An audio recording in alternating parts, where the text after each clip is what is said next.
नमस्कार दोस्तों, स्वागत है आप सबका फाइनेंशियल एस्ट्रोलॉजी ग्लोबल चैनल पर।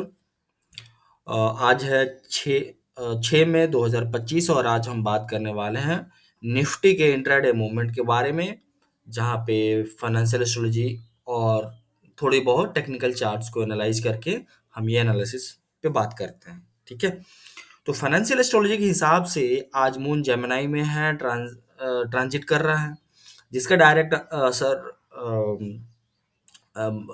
निफ्टी 50 पे थोड़ा सा कम्युनिकेशन सेक्टर्स पर पड़ता है। साथ ही मरकरी कंबस्ट हो रहा है, जिसका मतलब होता है कंफ्यूजन और वोलेटिलिटी दोनों लेकर के आना मार्केट में, राइट। इन चीज़ों को हमने कई बार देख चुका है ना। तो अब बात करते हैं कि मार्केट ओपनिंग का, कि निफ्टी 50 ओपन कहाँ हुआ। पहले तो आप देख लीजिए हमारे चार्ट पे, आपके सामने जो चार्ट दिख रहा है यहाँ पे हमारे की लेवल्स लगे हुए हैं। R1 R2 H1 H2 सारे की लेवल्स हैं आपके पास। एलओसी है, बहुत छोटा सा एलओसी है, previous day high previous day लो वो भी दिख रहा है आपको। अमावस्या का एक लेवल दिख रहा है, ठीक है। इसके बेसिस पे अगर मार्केट में देखा जाए ओपनिंग का, तो करीब करीब 50 पॉइंट गैप अप ओपन होगा, मतलब मार्केट 24,500 के आसपास में ओपन होने की प्रोबेबिलिटी है। ये पीडीएच के जस्ट नीचे या फिर कहिए R1 के जस्ट नीचे, उसी के आसपास में मार्केट ओपन कहीं होगा, ठीक है। चलिए, जब मार्केट वहां पे ओपन होगा तो हमारे की लेवल्स क्या होंगे, तो की लेवल्स तो आपके सामने पहले से लगे पड़े हैं, है ना। S1 S2 R1 R2 यही आपके इंपॉर्टेंट सपोर्ट और रेजिस्टेंस है, और ये जो है अपना लाइन ऑफ कंट्रोल है जहां पे अमावस्या का लेवल है, ठीक है। तो कहने का मतलब है कि यहाँ पे अगर अमावस्या का लेवल टूटता है और मार्केट इधर 15 मिनट तक सस्टेन करता है, मतलब मार्केट गिर रहा है, ठीक है। और नहीं टूटता है, इसका मतलब मार्केट अभी भी फंसा हुआ है। लेकिन मैं पहले ही बता दूं कि जैसे कल का दिन था, ये ऊपर थोड़ा सा गया फिर साइडवेज में चला है, दिन खत्म हो गया। कुछ वैसा ही फीलिंग्स आ रही है आज के दिन भी, कि मार्केट में कुछ वैसा ही होने को है, पूरा साइडवेज चलने को जैसा है, ठीक है। तो इसमें आपको R1 के ऊपर जाना, ये S1 के नीचे आना, है ना। यही थोड़ा सा ब्रेकआउट या ब्रेकडाउन का एक सिग्नल देगा, वो भी इंट्राडे के बेसिस पे मैं बोल रहा हूँ, ब्रेकआउट या ब्रेकडाउन का देगा। ये डेली बेसिस पे ब्रेकआउट ब्रेकडाउन नहीं देगा।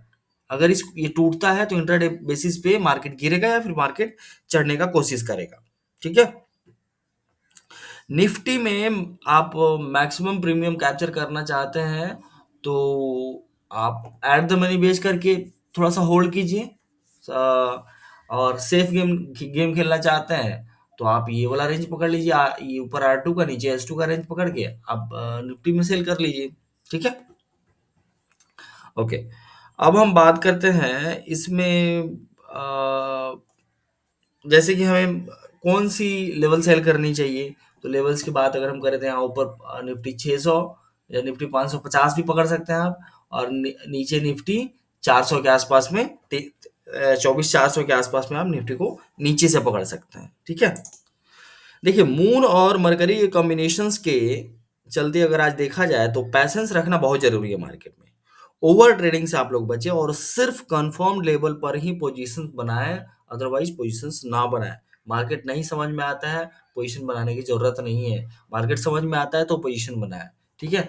मेरे अकॉर्डिंग अगर देखेंगे तो कल की तरह फिर से आयरन कॉन्डोर बनेगा आज मार्केट में, और मार्केट फिर से साइडवेज में चलेगा। मार्केट यहाँ से कुछ खुलेगा, थोड़ा सा चढ़ते चढ़ते कहीं, सॉरी, यहाँ पे कहीं कुछ खुलेगा, चढ़ते चढ़ते ऊपर जाएगा, हो सकता है कि यहाँ तक भी आ जाए, लेकिन फिर वहां से जब गिरना शुरू होगा फिर थोड़ा नीचे आएगा, फिर ऐसे ऐसे मार्केट इसी रेंज में, R1 के रेंज में मार्केट चलते चलते खत्म हो जाएगा दिन, ठीक है।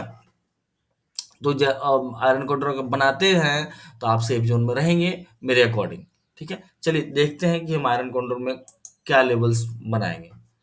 अब हम बात कर रहे थे 23,000 24,000 400 की ऊपर बात कर रहे थे, और 24 नहीं नहीं, एक सेकंड में देख लूं।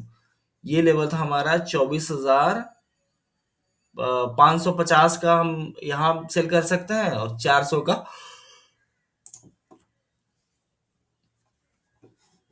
नीचे सेल कर सकते हैं। तो देख लीजिए, जैसे 24,000 550, 550 का आपने सेल कर दिया कॉल, ठीक है?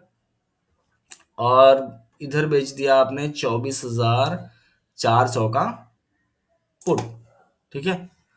अब हम थोड़ा सा हेज कर लेते हैं, जैसे 59-60 रुपीज का है तो हम इधर कुछ बाई कर लेते हैं, और इधर भी जा करके हम 70 रुपए का है तो इधर भी जाकर कुछ 7 रुपए के आसपास में हम बाई कर लेते हैं, ठीक है? बाई कर लेते हैं। चलिए अब आपको दिखाते हैं।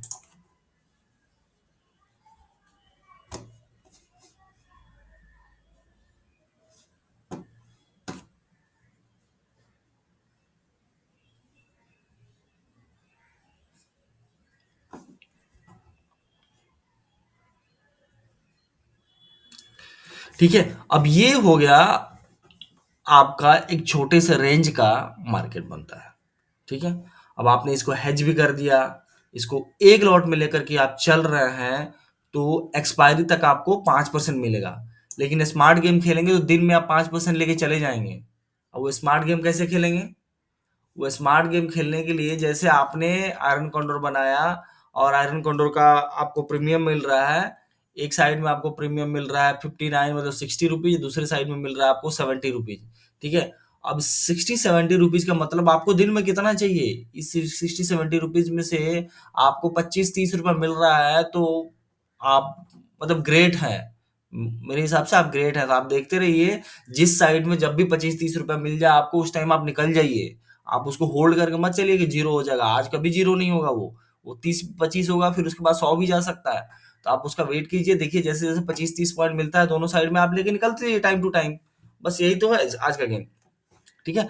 इसके अलावा आज का जो हो रहा है, मैंने हो रहा का टाइमिंग मेंशन नहीं किया है। मैं चाहता हूँ कि आप लोग खुद हो रहा देखना शुरू करो, खुद से देखो, आप लोग हो रहा को देखो, हो रहा टाइमिंग का समझो, और जुपिटर के आने जाने के टाइम को नोट करके आप देखिए मार्केट में, ठीक है?